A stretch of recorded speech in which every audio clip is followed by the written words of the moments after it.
Hi, this is Kim with www.embody-light.com, and I finally figured out what I was doing wrong, putting a link in my description. So now I have a description, in my description, a link where you can follow to get on my site.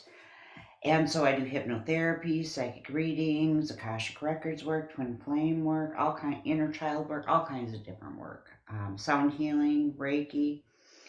So check out my website. So, anyways, I'm answering a viewer question today. Somebody wanted more information about how to connect with guides. So there's a few different videos I'm going to do on this topic where I'm going to show you some actual tangible results that I've gotten over the years connecting with guides. So, um, first thing I want to tell you is I am thinking, the date I'm thinking of is January 7th. It's a Sunday. But this is kind of a subject that would be a good group class or event to have, where we could go over some of the things like what is it that is um, the issue with why you're having trouble connecting, if you are having trouble connecting, some of the common reasons, and I'll go over some of those and we'll take care of those and we'll practice connecting with our guides. We'll find out the names of our guides and I'll teach you how to do this on your own. And it'll be an inexpensive class, it'll be a group thing. So, anyways, so now I'm going to go over what is it, what in steps, what are the things you need to do to help you make this connection with your spirit guides and angels. So first thing I'm going to talk about is first the first part of it is angels are and guides are more secondary, meaning you first connect with source, you make that strong connection, and then the angels and the guides are the assistants to source and yourself. So I've seen so many people, and this actually works against you if you're trying to make a connection. But I've seen so many people where they put all their focus on their guide. Their guide is helping them with this, their guide is helping them with that. And yes, that may be true, but they're completely forgetting to mention source. So, or to even make that connection with source, because that is your first connection. That's how you connect and energize and strengthen your soul so you can do these things. So first you connect with source. And I also wanted to tell you, you can do that through meditating or yoga, all kinds of different ways.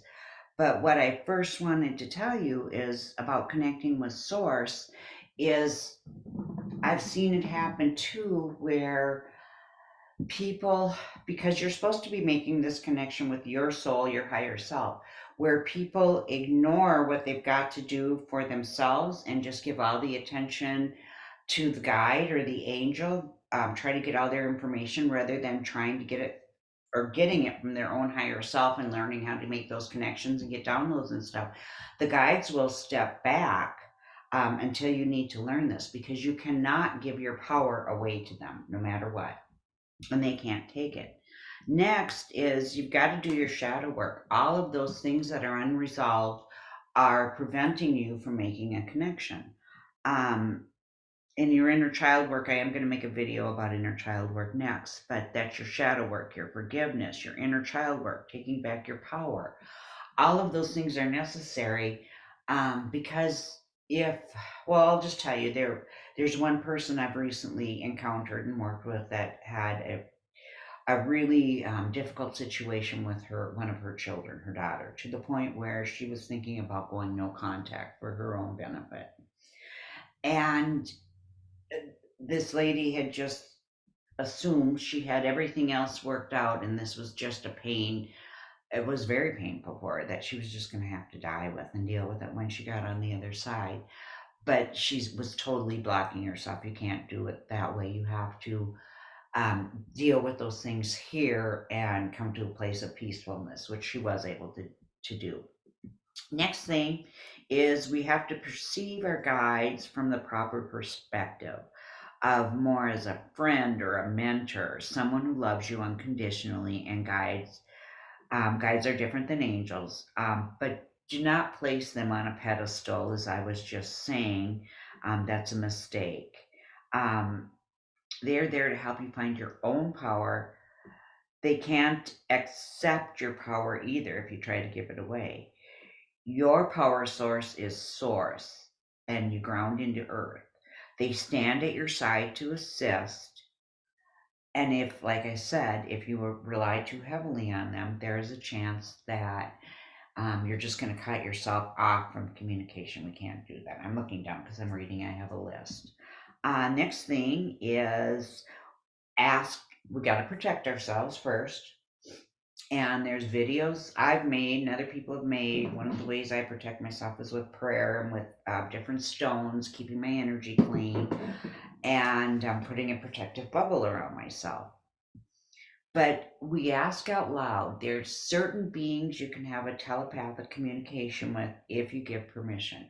You can communicate telepathically with Source, and you can communicate telepathically with Yeshua, Mother Mary, Mary Magdalene. I know of those beings you can communicate telepathically with. I believe that communication with angels is telepathic if you give permission, and with guides, it can be telepathic if you give permission. That's how it works for me. I'm not sure how it works for everybody because I've heard other people say you have to give you have to ask out loud to everyone, and I don't think that's accurate because I don't do it and I get answers just with telepathy. But I've been communicating telepathically since I was born, and so that's just kind of the way I do things. Um, okay, so then once you've asked, say you ask for help getting some dream job or something, and you've worked your way up through your positions in life and you should be able to do this, and you ask for assistance. Well, the biggest problem people that I see people do then is they get impatient. And we have to be realistic. Some things can't manifest immediately. Sometimes you have to do step A, B, C, and D before you can get to step E. So you've got to wait and watch, because the things that will come into your awareness are very subtle. You have to watch the synchronicities. You have to watch if you hear the same thing from 2 or 3 different people, that's usually spirit trying to tell you something. So you're going to watch all of those things and put it together, numbers, synchronicities, all those kinds of things. And that's how you're going to start getting your guidance. Once you start recognizing it and then acting on it, it's going to increase more and more. I'm going to give you one example. Years and years ago, somebody had offered or asked if I was interested in taking this class they were giving about how you create your reality. And it was sounded really good. I wanted to take it, but I had some other commitments that I had to work on before I could commit it, getting out of other commitments. So, and I've talked about this story before. The person who was teaching the class, her name was Tina. Well, so she asked me like on a Friday, Saturday, I'm out running errands. 2 different stores I'm at, the person checking me out's name is Tina. I'm driving in this neighborhood that I'm not normally in to drop off one of my children. When someone I know named Tina, who wouldn't have normally been in that neighborhood, is driving by, we stop and have this conversation. It was just Tina, Tina, Tina everywhere, as I couldn't miss the sign. The only thing that was missing was the neon flashing light, Tina. So I knew that was from my guides, my guidance system telling me, giving me signs and synchronicities that this was something that was really going to benefit me, and I did. I've had other occasions though where it's happened instantaneously. It's just your ability to receive, and if you're at the right place to receive that information. Like when I was years ago, before I switched out of my nursing career into doing hypnotherapy and that kind of thing. And I had actually checked out hypnotherapy before, and I thought it was the stupidest thing I ever heard of. But I really knew I needed a new career, and I didn't want to go back to college for 6 more years or anything. I just was like, but I needed something that was going to pay me at least as much as I was making, or more. I would have liked that. And I just threw my hands up in the air and went, what am I going to do? And I heard hypnotherapy. And I thought it was I'm sitting there thinking, I don't know about that. That's kind of dumb. I had a book that I checked out about hypnotherapy that I bought, and I thought it was dumb. But I started checking on it. I found locally we had a center that trained hypnotherapists. I had just the right amount of money that I had put aside that I was saving for some special occasion, didn't have a special occasion. And I had just the right amount of vacation time at the that job I was working at to be able to do it. So I took the class, made a career out of it. Another interesting thing just happened the other day. Um, and this is something else I have to talk to you about, the magic hour, and I'll talk about that in a little bit. But right when you're waking up, sometimes you're going to get messages. Well, I had been going through this because I've always kept my nursing license current. I didn't think that I'd ever go back to it, but there might be some situations that I might want to someday. But I'm not going to work for a large establishment ever again. But there are different types of jobs you can get with a nursing license that aren't really nursing jobs. But anyways, so I was actually getting kind of a little bit panicky about it because it's coming up this month to be renewed, and I hadn't taken any of the CEUs, and I thought, well, if I don't have that, I can never go back to it without taking classes and doing a bunch of work. And it just kind of put me in a vulnerable place that I didn't like, because I've liked always having that ability, if I needed to make more money than I could if I was going to go work at a coffee shop or something. So but I was really determined that I wasn't going to renew it because I really don't have any desire to go back, and most likely I won't. But I got out of bed one morning and I heard in my head, renew your nursing license. So I went, okay. So I just renewed it, and that doesn't mean I'm ever going to work on it. And actually, that's not my plan, but who knows? So for some reason, it was beneficial for me to keep it. And so I listened to the guidance and I did it. Now, if I ignore that guidance, and then ask for because that's the next thing. People that I was going to talk about, people will ask for something and they'll get the information, but they ignore it or they don't think it's from their guides and they don't do it. And then they'll ask for something else. Well, you needed to do that first step to get to the second step, so the communication will stop. So you've got to follow through, and the more you practice with it, the stronger it gets. Other things are the clearer your diet, your health, your lifestyle, the clearer the communication will be. If you're doing things like eating foods that are low in vibration, junk foods, fast foods, red meats, those kinds of things, they're really gonna slow down your vibration. Actually, to tell you the truth, because I've kind of gone back and forth, and my guides tell me we have to take care of our bodies, and we have to put the nutrients into it. Some people need more protein, and if you can't get it, that's probably the better choice than not having it.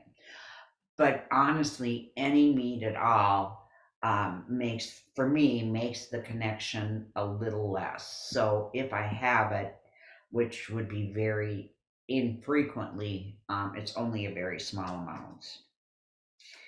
So I'm going to turn my page and see what else I was going to talk about. The magic hour. So, as my guides call it, that's 30 minutes before you go to bed, 30 minutes before you or after you get up. You want to keep the vibration positive. So, if you've been watching like murder or crime shows or something like that, your vibrations going to be a little bit lower, and you're going to have uh, more trouble connecting, and it's going to put you in this lower frequency space. Same thing within the morning. Don't get up and start watching some crime show or something negative, or even the news, I think, is a bad idea in the morning. Keep it light for the first 30 minutes. That's going to set things up for you. Ask for your next step to be revealed and then follow that next step. if you haven't done your shadow work, or other things that can affect it that I want to mention quickly too, and I'll be talking about this a little more in the next video, is if you were raised in like a real controlling patriarchal religion, you're told that this kind of intuitive work, or talking to a psychic, anything like that, that it's evil, it's from, the dark side. And it could be, but that's not necessarily true. So, but if you have these ideas that any of these kinds of things with guides or angels is, oh gosh, I was raised Catholic, I don't participate in that, but we used to call it sacrilegious, or they used to. I really never participated in that. And it's just simply not true. These are like assistants to source, and you you make that connection with source first, and then they're like the people on the side that are cheering you on and helping you. So that's the best way I can put it. And do your shadow work, get rid of your resentment, your anger, all of those things, because they're all blocks to clear communication. So with that being said, I love you all. Have a blessed day. Leave it in the comment section, please, if you would actually be interested in doing a class. It will probably be 3 or 4 hours. Won't be till after the holidays, where you learn to connect and recognize the connection with your spirit guide and your angels. And let me know if you're interested, and you can email me through my website, which is now linked in the description of the videos. I love. Oh, one more thing I wanted to mention. I had for a while decided that I wasn't going to do anything but healings, and I changed all my sessions so that they were longer. And some people do still want to do the readings and that kind of thing. So now I've changed it back to I've lowered um, the prices, because I'm not doing the same work to what they were. But where there's 30-minute sessions or 60-minute sessions, and then there's healing sessions and the self-awareness program sessions. If you have any questions about how much time you're going to need for a specific session, like a past life regression is going to take a little bit longer than another type of session, just email me through my website, www.embody-light.com. I love you all and have a blessed day. Bye-bye.